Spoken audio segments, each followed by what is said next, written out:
Solo fans! Today I'll be presenting to you the third episode of the third season. Get your favorite drink ready and enjoy, and let's get this episode to 3,000 likes. I love you, brothers. Let's get started. Dear viewer, don't forget to watch the previous episodes. First, because the events are connected. Alright, in the previous episode, we stopped at the point where members of the Knights Guild visited Jin-Woo, wanting to invite him to participate in a new raid. So what happened? Let's find out. Jin-Woo let them in. Jung-soo introduced himself and immediately showed Jin-Woo a clip of the new gate that appeared in the city of Busan. It was a massive gate, emitting an enormous amount of magical energy. However, it was not classified as an S-rank gate, and this is the largest A-rank gate to appear in Korea. He told him that the Hunters Association would prevent them from entering because they don't have any S-rank hunters. That's why they want him to join them in this raid, and in return he will receive a huge reward, much larger than usual. He told him that usually S-rank hunters get 10% of the profits, but we will offer you 20%. Jin-Woo said that he wanted half of the profits. Jung-soo was shocked by that number because it was excessive. So Jin-Woo told him he would agree, considering it as a guild and not as an individual hunter. Jung-soo tried to negotiate and offered 40%, but Jin-Woo refused, either half or he wouldn't participate. So Jung-soo reluctantly agreed, but on the condition that Jin-Woo would take care of the strong monsters and the boss. After Jin-Woo accepted the offer, Jung-soo told him that the gate had opened a week ago, so they had to go today and prepared to enter it tomorrow. Jin-Woo told them to meet there because he had an important appointment today and wouldn't be able to go with them. Yoon-tae noticed that Jin-Woo's shadow was moving and told his friend about it, but his friend didn't believe him and asked, "Have you been drinking or what?" At that moment, Jin-Woo's phone rang. The number was unknown. So he apologized to them and left the room to see who was calling. It turned out to be his mother. She had bought a new phone and called him because she wanted to hear his voice, and she apologized if she had interrupted his work. He told her that he was free and also happy that she called, and suggested that they get together tonight for dinner. The next day, the hunters from the Knights Guild gathered in front of the gate, which had opened on the city's beach. All the hunters were strong and had excellent equipment, and they were just waiting for Jin to arrive so they could start the raid. Jung-soo was worried about Sung Jin's delay and regretted not bringing him along the night before. There were only 5 minutes left before the purge began. As for Jin-Woo, he was literally still at home. He went outside and found that the weather was cloudy. He wondered to himself whether his sister had taken the umbrella or not. At that moment, it was time to move. He used his ability to switch with the shadow and arrived at the meeting place in the blink of an eye. He too was amazed by the sheer size of this gate. The scene shifts to Gina's school. A group of students appeared heading to the art room, and they were upset because the teacher had sent them to fetch plaster statues. They entered the room. It was filled with dust as if it had been abandoned. Suddenly, one of them saw something strange. A small gate opened inside the room, and one of the students stepped toward it without fear, and told the others there was no need to worry. Nothing can come out of this gate.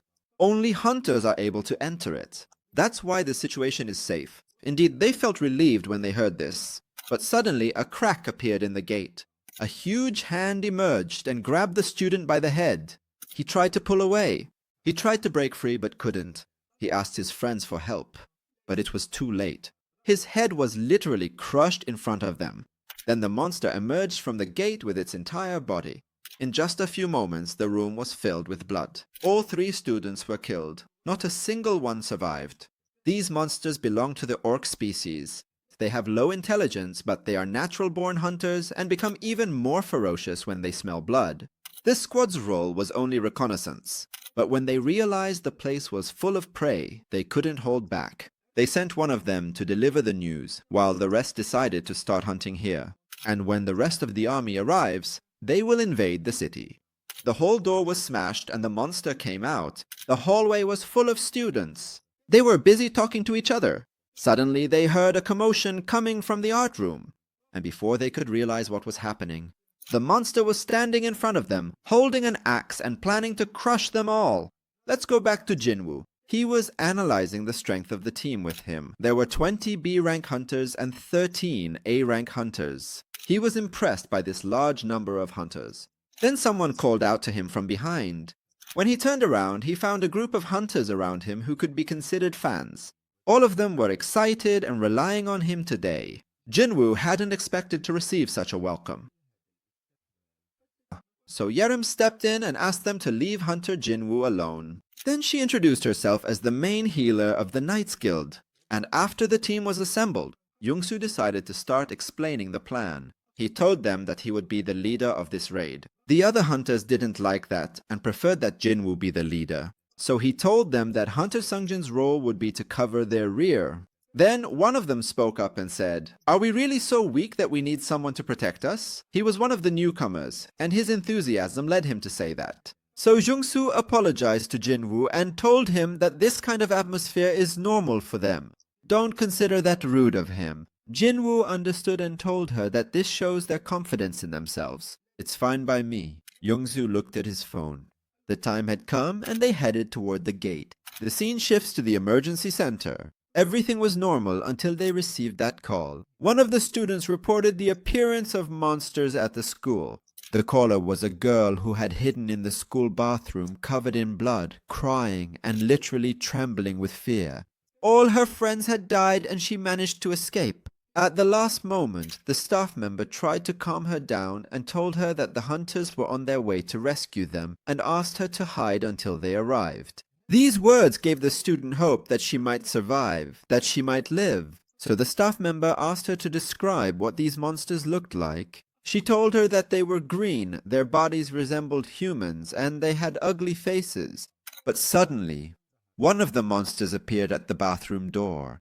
When the staff member heard the description, she realized they were orcs and told the student to get out of there quickly because orcs have a strong sense of smell. But it was too late. The monster found her and did what it did. The staff member heard everything and felt shocked and saddened because she couldn't do anything to help her. The students tried to escape, and indeed some of them managed to get out safely, but most were killed, and many are still hiding inside the classrooms. The orcs, my friends, blocked the only staircase leading outside and began a sweep of the building. Upstairs, a group of guards were gathered in one of the halls. They hid and tried to block the door with tables, and all they had to defend themselves were chairs and despair. Suddenly, the door was smashed open. All the students were terrified. The squad leader entered, his body covered in human blood and his weapon dripping. One of the students tried to escape through the back door only to find another monster there. And before he could make any move, the axe was in front of his face, splitting his head in two. One of the orcs noticed a female student emitting magical energy, so the leader ordered him to kill her first. He was referring to Jin-Ah, the sister of the hunter Sung Jin-Woo, who was hiding in the back, wishing that Jin-Ho would appear to save her. The monster ignored everyone else and targeted her first. Jin-Ah closed her eyes, ready to die, but nothing happened. When she opened her eyes, she found Jin-Woo's shadow in front of her. He stopped the monster at the last moment. Jin-Ah was happy and thought her brother had arrived. The shadow punched the monster so hard that it literally broke through the ceiling. The squad leader was shocked by the shadow's strength. It was an orc like them, but much stronger. 3 shadows appeared there, whom Jin-Woo had tasked with protecting his sister in his absence. The scene shifts to the gate located in the city of Busan. Yongsoo warned everyone about a monster approaching them. It was a 2-headed ghoul, literally a giant compared to their sizes, and it was holding an axe in its hand. The ghoul attacked, swinging its massive axe. Yongsoo got ready to defend himself. He activated a strong shield to protect himself. The axe was coming toward him at full speed, and when the collision happened, the ground beneath Yongsoo literally shattered, but the shield held strong and he signaled Yoon Tae-ki to move. The latter quickly climbed up the axe. He gripped his sword tightly and slashed the ghoul's eye, giving the rest of the hunters a chance to attack. The monster couldn't see, and they managed to wound it easily. The mages also joined the attack as the Knights Guild relies on teamwork, and the ghoul was literally charred. Then they regrouped to reorganize their ranks. But Yongsoo was really worried. This gate was stronger than he had thought. These ghouls are known as the Tomb Guardians, which means this dungeon is full of zombies and killing them won't be easy. As soon as the hunters saw the zombies approaching, they felt afraid and asked the leader if they should retreat. But suddenly, the zombies stopped in their tracks and began to withdraw. The hunters didn't understand what was happening, since monsters usually attack as soon as they see humans, but they didn't know that Jin-Woo was the reason. And he was actually disappointed because the gate was weaker than he expected. At that moment, he received a signal from his shadows who were with his sister. They had started consuming more energy than usual, which meant that some kind of danger had appeared there. Without any hesitation, he told Young-soo that he had to leave because there was an urgent matter he needed to take care of. Young-soo refused and told him, "If you leave, we'll be in danger." Jin-Woo calmly replied, "I will summon someone that you can absolutely trust to take my place. He will handle everything for you here." Then suddenly Beru appeared beside him. The leader and the other hunters were shocked to see him, recognizing him as the same ant that crushed everyone on Jeju Island. Jin-Woo told them, "Since you already know him, there's no need for further explanation," and he ordered Beru to protect the humans. Beru asked him, "Is there anything else, my lord?" Jin-Woo told him, "Do as you wish, as long as you protect them." Beru was excited. He had been waiting for this opportunity for a long time. When the hunters sensed his power, they felt like mere guests and realized they would have no role in this raid. Jin-Woo summoned 20 more ants to help Beru with this task. Young-soo was still uneasy. Yerim asked Jin-Woo, "Are you really going to leave and just leave these monsters behind so easily?" He looked at her with angry eyes and said, "I can withdraw them immediately if I want." He literally terrified them, and they immediately backed down from what they said. Jin-Woo tried to use the exchange technique, but he couldn't because the cooldown time hadn't finished yet. He dashed at a crazy speed toward the exit. There was no time to waste. Yuntai asked the leader what they should do now. He replied, "For now, just stay where you are." Jin-Woo was worried because the signals coming from his soldiers kept changing. That meant something dangerous was happening there. On his way, a group of zombies appeared. Jin-Woo was very angry. He didn't want to be delayed any longer. He drew his weapons and kept moving forward. But suddenly they all bowed before him. Jin-Woo was surprised. He hadn't expected this to happen. He said, "Maybe it's because I'm stronger than the one controlling them." So he jumped over them and exited through the gate. And on the other side, his black dragon appeared. It was a majestic sight. Everyone there took out their phones to record him, knowing that this person was the hunter Sung Jin-Woo. The dragon spread its massive wings and Jin-Woo ordered it to head straight to his sister's location at the highest possible speed. Let's go back to the school. The shadows began killing the orcs and the students were in shock. They can't believe they survived death. They think the shadows are also enemies. As for the guardian, he grabbed both monsters at the same time and smashed them into the ground. That alone was literally enough to kill them. Meanwhile, the students still couldn't comprehend what was happening. They couldn't believe that these black monsters had saved them. Gina was still waiting for her brother to appear. She stepped forward to look for him, but the shadow stopped her and moved her behind him, then pointed his finger toward the door so she would understand that it wasn't over yet. There was still an orc outside. The scene shifts to inside the gate. Guys, the crack has reached the boss's room. The last seal has been broken and now he's able to come out into the human world. At this point, news arrived that there were 3 orcs helping the humans, but they were of a lower rank than them. This angered the boss because his team had failed to get rid of ordinary orcs.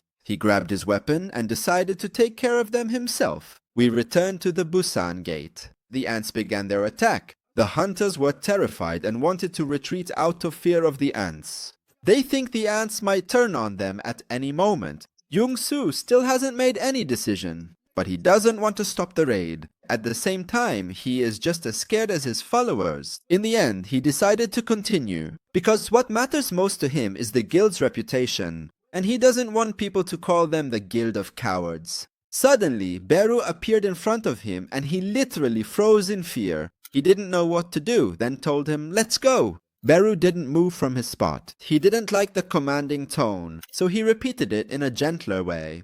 "Shall we go?"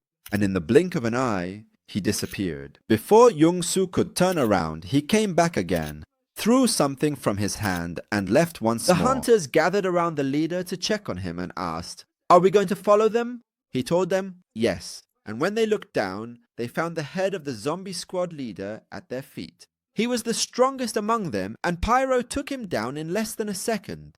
Young-soo got excited since these remains could fetch a huge fortune if sold. Then he asked his followers who among them wanted to continue. He was surprised to find that everyone else had moved ahead, and he was the last one. Let's go back to the school. The shadow was struggling this time since the opponent was the orc leader. He boasted about the number of tattoos on his body, as each one symbolized a victim. Jin-Woo's shadows kept regenerating, and the leader was enjoying tearing them apart. As for them, all they could do was block his blade with their bodies, trying to delay him as much as possible. No matter what, the shadows kept regenerating. The leader started to get annoyed and asked them, "Is there no limit to your regeneration?" But what really bothered him was a voice inside his head commanding him to kill the humans. And these shadows were delaying him, making that voice grow stronger and causing him pain inside his head. That's why he decided to get rid of the girl, since she was the source of these shadows. He ordered his soldiers to attack them, planning to take advantage of the shadows' pause to regenerate so he could attack the girl. And indeed, the shadows became occupied with the soldiers. The students sensed the danger and retreated backward. At that moment, the leader managed to reach her. He grabbed her by the head and lifted her into the air. He told her, "I was right, the magical energy is emanating from you."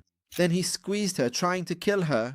At that moment, Jeno appears approaching. The leader sensed his power, and literally, out of sheer fear, he let go of Gina without realizing it. Guys, Jeno is coming at a crazy speed.